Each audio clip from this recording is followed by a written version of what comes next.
So ನಿಮ್ಮ ಸಿನಿಮಾದಲ್ಲಿ ನಿಮ್ಮ ಕ್ಯಾರೆಕ್ಟರ್, ಸೊ ನಿಮ್ದ್ರಲ್ಲೂ ಕೂಡ ಈ ತರದ ಎರಡು ಶೇಡ್ ಇದೆಯಾ? ಮಗು ಮತ್ತೆ ಮೃಗ? ಮಗು ಮೃಗ ಇಲ್ಲ, ಇನ್ನೋಸೆನ್ಸ್ ಮತ್ತೆ ಸ್ವಲ್ಪ ಬಜಾರಿ ಇದ್ದಾಳೆ ನಂದಿನಿಯಲ್ಲಿ. ಮಗು ಮೃಗ ಅಂತ ಇಲ್ಲ. She's a bold girl, very rough and tough, ಒಂದು ಸ್ಲಮ್ ಅಲ್ಲಿ ಬೆಳೆದಿರುವಂತ ಹುಡುಗಿ, ಅನ್ಫಿಲ್ಟರ್ಡ್ ಆಗಿ ಮಾತಾಡ್ತಾ ಇರ್ತಾಳೆ. But she's a very family oriented girl, innocent, simple.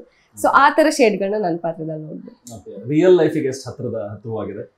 Real life ಚೂರು ಹತ್ರ ಇಲ್ಲ, ಪಾತ್ರಕ್ಕೆ ಇಲ್ಲ ಚೂರು ಹತ್ರ ಇಲ್ಲ, ತುಂಬಾ ದೂರ. ಅಂದ್ರೆ ಅವಳ ಹಾವ ಭಾವ ಆಗಿರ್ಬೋದು, ಡೈಲಾಗ್ಸ್ ಆಗಿರ್ಬೋದು, ಡ್ರೆಸ್ಸಿಂಗ್, ಕಂಪ್ಲೀಟ್ಲಿ ತುಂಬಾ ದೂರ ಇದ್ದಾಳೆ. So yeah. ಓಕೆ. ಸೊ ಇದುವರೆಗೂ ಲೈಫಲ್ಲಿ, ರಿಯಲ್ ಲೈಫಲ್ಲಿ ಯಾರಿಗೂ ಮಚ್ಚರ್ ಡೈಲಾಗ್ ಇಲ್ಲ ಇಲ್ಲ ಇಲ್ಲ. ಸಿಟ್ಟು ಬಂದಾಗ ಹೇಳುವಂತದ್ದು ಏನು ಹಾಗಾದ್ರೆ ಸಂಜನಾ? ತುಂಬಾ ಸಿಟ್ಟು ಬಂದ್ರೆ? ಇಲ್ಲ ಇವೆಲ್ಲ ಹೇಳಕ್ಕಾಗಲ್ಲ. ಬಂದ್ಬಿಡುತ್ತೆ ಕಾಮನ್ ಆಗಿ ಬೀಪ್ ಅಂತ ಬಂದ್ಬಿಡುತ್ತೆ. ಓಕೆ ಓಕೆ, ಬೀಪ್ಸ್ ಜಾಸ್ತಿ ಹೋಗುತ್ತೆ ಅಂತ. ಓಕೆ, ಅಂದ್ರೆ ಸಿಟ್ಟು ಬರುತ್ತೆ ಸಂಜನಾಗೆ? Of course. ಯಾವ ವಿಚಾರಕ್ಕೆ ಬರುತ್ತೆ? ಯಾವ ವಿಚಾರಕ್ಕೆ? ನಾನು ಸ್ವಲ್ಪ ಆನ್ ಟೈಮ್ ಜಾಸ್ತಿ, ಡಿಸಿಪ್ಲಿನ್ ಇರೋದು ಜಾಸ್ತಿ. ಸೊ ಆನ್ ಟೈಮ್ ಥಿಂಗ್ಸ್ ಆಗಿಲ್ಲ ಅಂದ್ರೆ ಮನೇಲೂ ಅದಕ್ಕೆ ಸ್ವಲ್ಪ ಜಾಸ್ತಿ ಕೋಪ. ಇನ್ನೊಂದು ಸುಳ್ಳುಗಳು ಯಾರಾದ್ರೂ ಹೇಳಿದ್ರೆ, even if it is bad I can take it. ಸುಳ್ಳು ಹೇಳ್ಬಾರ್ದು ನನಗೆ, ಅವಾಗ ತುಂಬಾ ಕೋಪ ಬರುತ್ತೆ. ಈ ಎರಡು ವಿಷಯಕ್ಕೆ ಸ್ವಲ್ಪ ಜಾಸ್ತಿ. ಸೆಟ್ ಅಲ್ಲಿ ಎಷ್ಟು ಸತಿ ಸೆಟ್ ಮಾಡಿದ್ರೆ? ಇಲ್ಲ, ಸೆಟ್ ಅಲ್ಲಿ ಆಕ್ಚುಲಿ ಎವ್ರಿಥಿಂಗ್ ತುಂಬಾ ಆರ್ಗನೈಸ್ಡ್ ಆಗಿ ಪ್ರಿಪೇರ್ ಆಗಿದ್ರು ನಮ್ಮ ಡೈರೆಕ್ಷನ್ ಟೀಮ್. ಯಾವತ್ತೂ ಲೇಟ್ ಆತರ ಏನೂ ಇಲ್ಲ. ತುಂಬಾ ಸೀನ್ಸ್ ಗಳನ್ನ ಹಾಕೊಂಡ್ರು ಕೂಡ ನಾವು ಅನ್ಕೊಂಡಿದ್ದ ಟೈಮ್ಗಿಂತ ಮುಂಚೆನೆ ಮುಗಿಸ್ಬಿಡ್ತಾ ಇದ್ವಿ. ಸೊ ಆ ತರ ಯಾವ್ದು ಸಿಚುವೇಶನ್ಸೇ ಬಂದಿಲ್ಲ.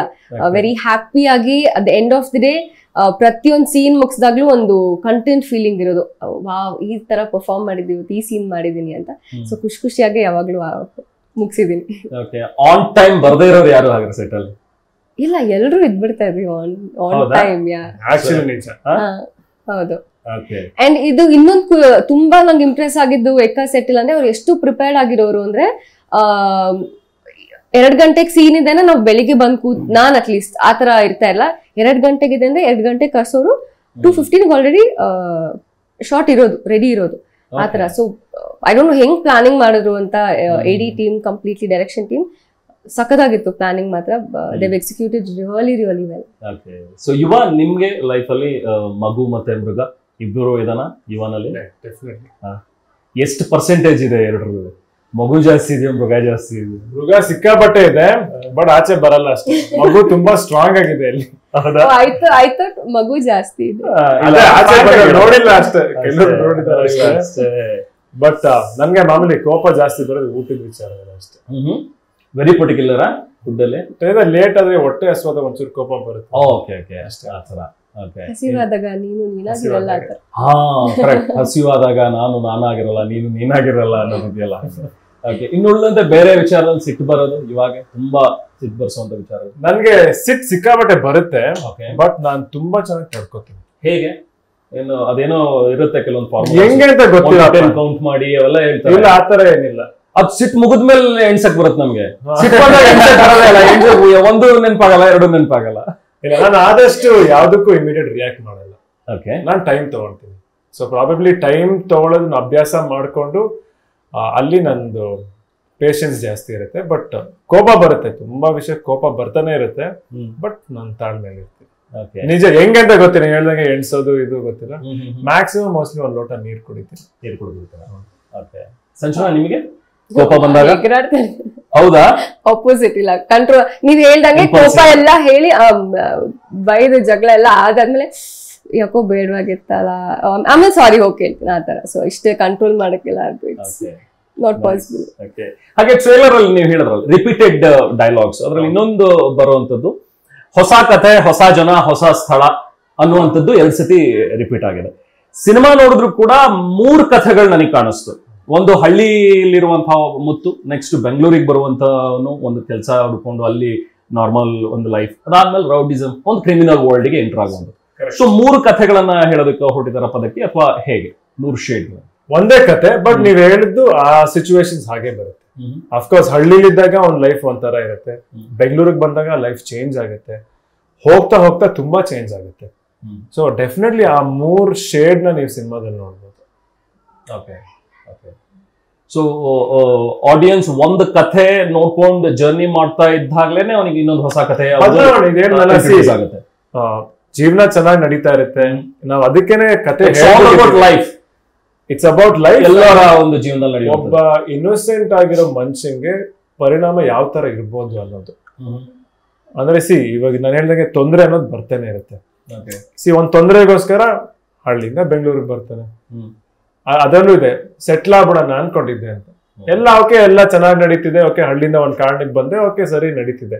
ಇನ್ನೊಂದು ಸಮಸ್ಯೆ ಬರುತ್ತೆ. ಸಮಸ್ಯೆ ಅಂದ್ರೆ ಮತ್ತೆ ಪೂರ್ತಿ ಲೈಫ್ ಚೇಂಜ್ ಆಗುತ್ತೆ. ಆ ಸಮಸ್ಯೆ ಮತ್ತೆ ಎದುರಿಸ್ಬೇಕಾಗತ್ತೆ. ಬಟ್ ಕೊನೆ ಡೈಲಾಗ್ ಇದೆ ಅಂದ್ರೆ ಮೇನ್ ಅವನಿಗೆ ಸಮಸ್ಯೆ ಇರೋದೇ ಆ ಮೃಗ ಅನ್ನೋನ್ ಆಚೆ ಬರ್ತಾ ಇರ್ತಾನೆ. ಸೊ ಅಂಡ್ ಅವನಿಗೆ ಬೇಕಾಗಿರೋದೇ ನೆಮ್ಮದಿ.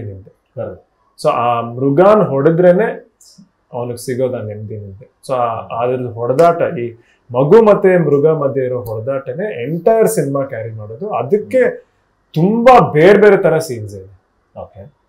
ಸೊ ಆ ಮೇನ್ ಸೀನ್ಸ್ ನ ಯಾವ್ದು ನೀವು ಸಿನಿಮಾ ಟ್ರೇಲರ್ ಅಲ್ಲಿ ನೋಡಿಲ್ಲ, ಜಸ್ಟ್ ಅದ್ರದ್ದು ಲೀಡು ಎಂಡ್ ಮಾತ್ರ ನೋಡಿರ್ಬೋದು.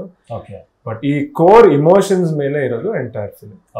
ಅಂದ್ರೆ ಒಬ್ಬನ ಜೀವನದಲ್ಲಿ ನಡೆಯುವಂತಹ ಹೊರಗಡೆನ ಸಮಸ್ಯೆಗಳು ಜೊತೆಗೆ ತನ್ನಲ್ಲಿರುವಂತಹ ಒಂದು ಸಮಸ್ಯೆ ಎರಡನ್ನೂ ಹೇಳೋದಕ್ಕೆ ಹೊರಟಿದ್ದೀರಿ. ಅಂದ್ರೆ ತನ್ನಲ್ಲಿರುವಂತಹ ಒಂದು ಮೃಗ ಸಾಯ್ಬೇಕು, ಅವಾಗ ಮಾತ್ರ ನನಗೆ ನೆಮ್ಮದಿ ಸಿಗೋಕ್ ಸಾಧ್ಯ ಅನ್ನೋದು ಒಂದು. ಇನ್ನೊಂದು ಹೊರಗಡೆ ನಡೆಯುವಂತಹ ಕೆಲವೊಂದಷ್ಟು ಸಮಸ್ಯೆಗಳು ಅಥವಾ ಅವನ ಲೈಫಿಗೆ ಬರುವಂತಹ ಪ್ರಾಬ್ಲಮ್ಗಳು, ಅದೆರಡನ್ನೂ ಬ್ಲೈಂಡ್ ಮಾಡಿ ಕರೆಕ್ಟ್ ಆಗಿ ಹೇಳಿದ್ರಿ ನೀವು. ಅದೇ ಸಿನಿಮಾ ಅಂದ್ರೆ ಈ ಹೊಡೆದಾಟ ಇದೆಲ್ಲ ಮೇನ್ ಜರ್ನಿ. ಇವಾಗ ಇನ್ಫ್ಯಾಕ್ಟ್ ಲಾಸ್ಟ್ ಅಲ್ಲಿ ಅದೇ ನಾನು ಮತ್ತೆ ಹೇಳ್ತಿದ್ದೀನಿ, ಲಾಸ್ಟ್ ಅಲ್ಲಿ ಹೇಳೋ ಡೈಲಾಗ್ ಅಂದ್ರೆ ಇವಾಗ ನಾನು ಹೊಡಿಬೇಕಾಗಿರೋದು, ಯೂಶಲಿ ಹೇಳ್ತಾರೆ ಹೊಡಿಬೇಕಾಗಿರೋದು ಇವನು ಅವನು, ಬಟ್ ಹೊಡಿಬೇಕಾಗಿರೋದು ಮೊದಲು ಆ ಮೃಗನ. ಅಂಡ್ ಆ ಮೆಸೇಜ್ ನ ನಾವು ಹೇಳಕ್ ಹೊರಟಿದ್ವಿ ಈ ಫಿಲ್ಮ್.